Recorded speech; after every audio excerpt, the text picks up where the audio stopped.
Let's connect then with Taimur Baig, who's joining in, as well as Mitul Kotecha, to talk about the debt deal. Thank you so much for taking time out, Taimur. Just going to begin with you. The fact that an in-principle deal has been reached with Biden and McCarthy, just wanted to understand your outlook on what the implications could be for the global markets. Good morning. So normally, of course, if a debt deal like this were to happen, you would say we should be long fixed income. We should expect rates to come down because all the worries are gone. But unfortunately, in the very near term, global dollar liquidity actually might tighten because the Fed, the US Treasury in particular, has ran down its cash balances so much that there'll be a major issuance of Treasury bills in the coming weeks and months, which is unfortunately going to suck out a lot of dollar liquidity. So yield curves might actually shift up as opposed to down, particularly in the short end. We are already seeing no respite whatsoever just because that debt deal, at least tentatively, has been worked out.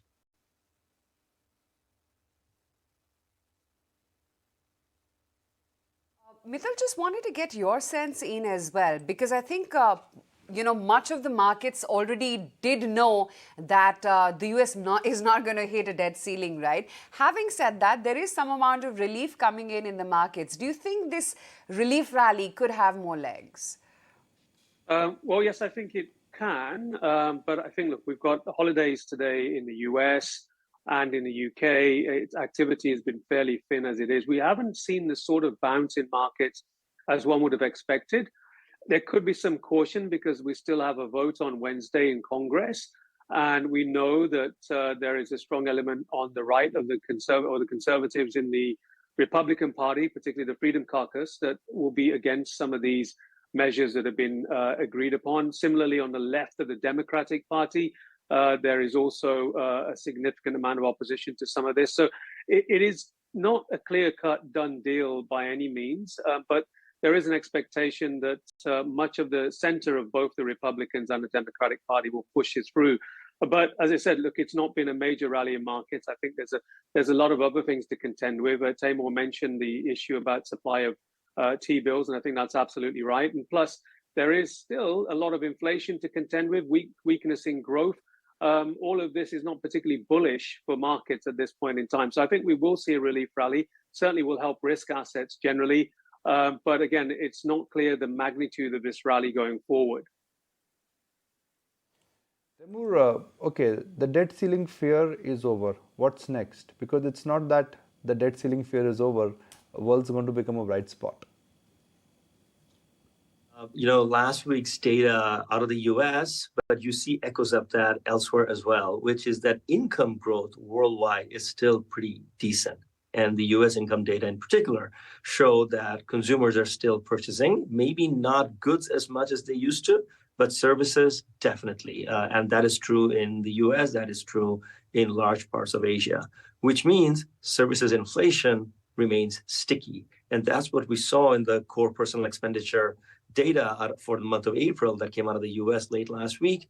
So we have a situation where tight monetary policy has done a lot of work. Growth has slowed somewhat.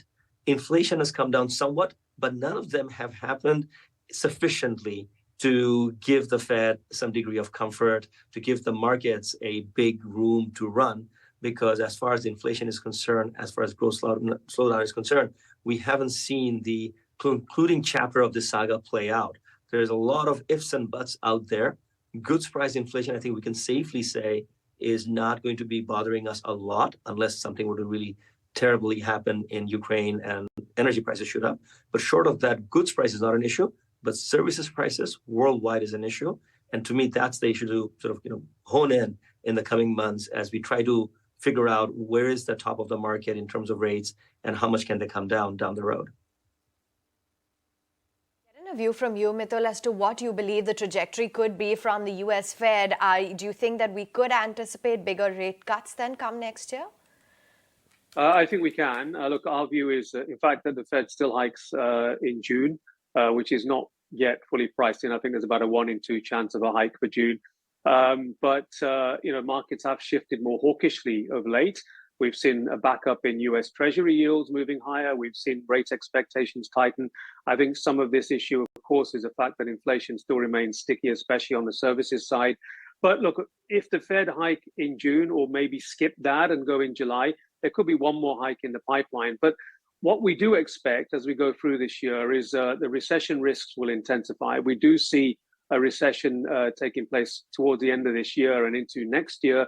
And we expect the Fed to cut rates more aggressively than the market is pricing in. So while we're a bit later in our view that we think the Fed will start cutting rates by around December, we could see over 200 basis points of cuts going into the next 12 months after that. So I think as growth weakens, we expect the Fed to be reactive to that by cutting rates. But look, inflation is still a problem. We know that services inflation is proving very sticky. In fact, even core goods inflation has started to turn up again. And this is a problem that the Fed still needs to contend with, despite the fact that we've got tighter credit conditions and also the fact that growth is starting to slow. So, this week's payrolls report will be particularly important to get a gauge as well to see how much the labor market and wages are softening, if anything. Taimur as well as Mitul for taking time out and joining in and giving us a view on all that's taking place overseas with the debt ceiling negotiations.